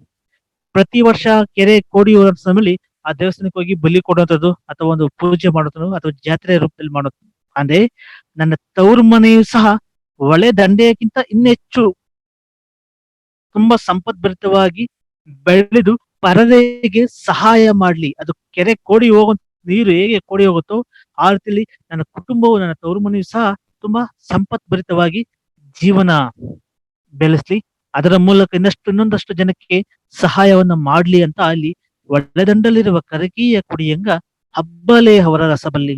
ಅಂದ್ರೆ ಅವರ ಬಡತನವನ್ನ ಹೋಗಲಾಡಿಸಿ ಶ್ರೀಮಂತತನವನ್ನ ತಂದು ಇನ್ನಷ್ಟು ಜನಕ್ಕೆ ಸಹಾಯ ಮಾಡಲಿ, ಇನ್ನಷ್ಟು ಜನಕ್ಕೆ ತನ್ನ ಒಂದು ಮಹತ್ವವನ್ನ, ತನ್ನ ಒಂದು ಸಂಪತ್ತಿನ ಮಹತ್ವ ಆಗಿರ್ಬೋದು ಅಥವಾ ಅವರ ಆ ಒಂದು ತವರು ಮನೆಯ ಗುಣವನ್ನ ಇನ್ನಷ್ಟು ಜನಕ್ಕೆ ಹಂಚಲಿ ಅಂದ್ಬಿಟ್ಟು ಹಬ್ಬಲೇ ಅವರ ರಸಬಲ್ಲಿ. ಅವರ ಕುಟುಂಬ ಇನ್ನಷ್ಟು ನಾವು ಹೇಳ್ತೀವಿ ವಂಶ ನಿರ್ವಂಶ ಆಗುವಂತ ಬೈತೀವಿ, ಆದ್ರೆ ಆ ವಂಶವನ್ನು ಇನ್ನಷ್ಟು ಒಂದೊಂದಷ್ಟು ಜನಕ್ಕೆ ಇನ್ನೂ ಸಹಾಯ ಮಾಡ್ಲಿ ಅಂತ ಅವರ ವಂಶನು ಸಹ ಅವರ ಒಂದು ರಸಬಳ್ಳಿಯನ್ನ ಅಥವಾ ಅವರ ಒಂದು ಕುಟುಂಬವನ್ನ ಹೀಗೆ ಒಂದು ರೀತಿಯಲ್ಲಿ ಆ ಒಳ್ಳೇದಾಗ್ಲಿ ಅಂತ ಇಲ್ಲಿ ಒಂದು ವರವಾಗಿ ಕೊಟ್ಟು ಆ ಒಂದು ಕುಟುಂಬವನ್ನ ಪ್ರೇರೇಪಿಸುವಂತದ್ದು ನೋಡ್ತೀವಿ. ಹೀಗೆ ಹಾಳುಂಡ ತವರನ್ನ, ಕುಟುಂಬವನ್ನ, ಗಂಡನನ್ನ, ಹೆಂಡತಿಯನ್ನ ತಾಯಿಯಾಗಿ ಮತ್ತೆ ತಂದೆಗೆ ಮಗಳಾಗಿ ಹೇಗೆ ತನ್ನ ಹೆಣ್ಣು ಪರಸ್ಪರ ಒಂದು ಪಾತ್ರವಾಗಿ ಹೇಗೆ ತನ್ನೆಲ್ಲಾ ಕಾರ್ಯವನ್ನು ಮಾಡ್ತಾಳೆ ಅನ್ನೋದನ್ನ ಈ ಜನಪದ ತ್ರಿಪದಿಗಳು ನಮ್ಗೆ ಹೇಳುವಂಥದ್ದು. ನಮ್ಗೆಲ್ಲ ಗೊತ್ತಿರುವ ಹಾಗೆ ಜನಪದ ಮಹಾಕಾವ್ಯಗಳಲ್ಲಿ ಬರುವಂತಹ ಒಂದು ಗೀತೆಗಳಾಗಿರ್ಬೋದು ಅಥವಾ ಜನಪದ ಗೀತೆಗಳಲ್ಲಿ ಬರುವಂತಹ ಬೀಸುವ ಪದಗಳಾಗಿರ್ಬೋದು ಅಥವಾ ಕುಟ್ಟುವ ಪದಗಳಾಗಿರ್ಬೋದು, ಸೋಬಾನೆ ಪದಗಳಾಗಿರ್ಬೋದು, ದೇವರ ಪದಗಳಾಗಿರ್ಬೋದು, ಮತ್ತೆ ಶಿಶುಪ್ರಾಸಗಳು, ಇವೆಲ್ಲವೂ ಸಹ ಹೆಣ್ಮಕ್ಳು ಹೆಚ್ಚಾಗಿ ಆಡುವಂಥದ್ದು ನಾವು ನೋಡ್ತೀವಿ. ಈ ಹಿನ್ನೆಲೆಯಲ್ಲಿ ಜನಪದ ತ್ರಿಪದಿಗಳು ಹೇಗೆ ಬದುಕನ್ನ ರೂಪಿಸ್ತವೆ, ಆ ಬದುಕಿನ ರೂಪಿಸುವ ರೂಪಕವಾಗಿ ನಾವು ದೇವರನ್ನ ಹೇಗೆ ನೆನೆಸ್ಕೊಳ್ತೀವಿ. ಉದಾಹರಣೆಗೆ ತಿಂಗಳಿಗೂ ಚಂದ ನಂಜನಗೂಡು ಗಂಧ ತುಂಬೈತೆ ಗುಡಿಗೆಲ್ಲ, ಇಲ್ಲಿ ಹಾಡಿನಂತಹ ರೂಪಕವಾಗಿ ಹೇಳುವಂತಹ ಒಂದು ಹಿನ್ನೆಲೆಯಲ್ಲಿ ಅಥವಾ ಮೂಲೋಕದಯ್ಯ ದೇವನೇ ಸಯ್ಯ ಸೋಲಿಸಬೇಡ ಗೆಲಿಸಯ್ಯ, ಸೋಲಿಸಬೇಡ ಗೆಲಿಸಯ್ಯ, ಸೋಲಿಸಬೇಡ ಗೆಲಿಸಯ್ಯ. ನೋಡಿ, ಇಲ್ಲಿ ದೇವರನ್ನ ಸ್ತುತಿ ಮಾಡುವಂತಹ ಒಂದು ಹಾಡಾಗಿರ್ಬೋದು ಅಥವಾ ಇತರೆ ಬೇರೆ ಬೇರೆ, ಉದಾಹರಣೆಗೆ ಮಂಟೇಸ್ವಾಮಿ ಕಾವ್ಯನಾಗಿ ತಗೋಬಹುದು ಅಥವಾ ಮಲೆ ಮಹದೇಶ್ವರನ ಒಂದು ಕಾವ್ಯನಾಗಿ ತಗೋಬಹುದು ಅಥವಾ ಇತರೆ ಬೇರೆ ಬೇರೆ ಬಿಳಿಗಿರಿ ರಂಗನ ಒಂದು ಹಾಡಾಗಿರ್ಬೋದು. ಅಲ್ಲಿ ಜನಪದ ಹಾಡಿನ ಜೊತೆಗೆ ಆ ಹಾಡಿಗೆ ಒಂದು ತಾಳವನ್ನು ಕೊಡುವಂಥದ್ದು, ಹಾಡಿಗೆ ಒಂದು ಕೋರಸ್ ಕೊಡುವಂತಹ ಹೆಣ್ಣು ಮಕ್ಕಳು, ಆ ಹೆಣ್ಣು ಮಕ್ಕಳ ಒಂದು ದಾಟಿ ಅಥವಾ ಹಾಡಿನ ಶೈಲಿ ಇಡೀ ಜನಪದ ಸಾಹಿತ್ಯವನ್ನೇ ಒಂದು ರೀತಿ ಬೇರೆ ರೀತಿಯಾಗಿ ತಂದುಕೊಳ್ಳುತ್ತೆ. ಅದಕ್ಕೋಸ್ಕರ ಜನಪದ ಸಾಹಿತ್ಯ ಅಂದ ತಕ್ಷಣ ನಾವು ಹೆಣ್ಮಕ್ಳ ಹಾಡುಗಳು ಅಥವಾ ಹೆಣ್ಣು ಮಕ್ಕಳ ಪದಗಳು ಅಂತ ನಾವು ಕರಿತೀವಿ. ಗಂಡು ಮಕ್ಕಳ ಹಾಡುಗಳು ಇದೆ, ಅದು ನಾವೆಲ್ಲ ನೋಡುವಂಥದ್ದು ಏನು ಕಂಸಾಲ ಆಗಿರ್ಬೋದು ಅಥವಾ ಡೊಳ್ಳು ಕುಣಿತ ಆಗಿರ್ಬೋದು, ಇವೆಲ್ಲ ಸಹ ಗಂಡು ಮಕ್ಕಳು ಆಡುವಂಥದ್ದು. ಆದ್ರೆ ಹಾಡಿನ ಮೂಲಕ ದೇವರನ್ನ ಸ್ತುತಿ ಮಾಡೋದು ಯಾರಂದ್ರೆ ಹೆಣ್ಮಕ್ಳಾಗಿರೋದು. ಈ ಒಂದು ಹಿನ್ನೆಲೆಯಲ್ಲಿ ನಿಮಗೆ ಹೆಣ್ಣು ಹೇಗೆ ಒಂದೊಂದು ಪಾತ್ರವನ್ನ ಇಟ್ಕೊಂಡು ಆಕೆ ತನ್ನ ಒಂದು ಕಾರ್ಯವನ್ನು ಮಾಡೋದು ಅನ್ನೋದನ್ನ ನಿಮ್ಗೆ ಕೊಟ್ಟಿರುವಂತದ್ದು. ಇಲ್ಲಿಗೆ ಈ ಒಂದು ಜನಪದ ತ್ರಿಪದಿಗಳು ಒಂದು ಪಠ್ಯ ಮುಗಿತೆ. ಮುಂದಿನ ತರಗತಿಯಲ್ಲಿ ನಾವು ಹೊಸಗನ್ನಡ ಸಾಹಿತ್ಯದ ಮಂಕುತಿಮ್ಮನ ಕಗ್ಗದ ಬಗ್ಗೆ ನೆಕ್ಸ್ಟ್ ಕ್ಲಾಸ್ ಅಲ್ಲಿ ಸಹ ತಗೊಳ್ಳೋಣ. ಗವಿಸಿದ್ದೇಶ್ವರ್ ಅಟೆಂಡೆನ್ಸ್ ಹಂಗೆ ಡೌನ್ಲೋಡ್ ಮಾಡ್ಕೊಂಡು ಕಳಿಸ್ಬೇಕಪ್ಪ. ಹಾ ಸರಿ ಸರ್ ತಗೊಂಡಿದೀನಿ ಸರ್. ಓಕೆ, ಇಲ್ಲಿಗೆ ಕ್ಲಾಸ್ ಇದು ಮುಗೀತೆ. ಏನ್ ಮಾಡ್ಲಾ? ಹಾ sir, thank you sir. Okay.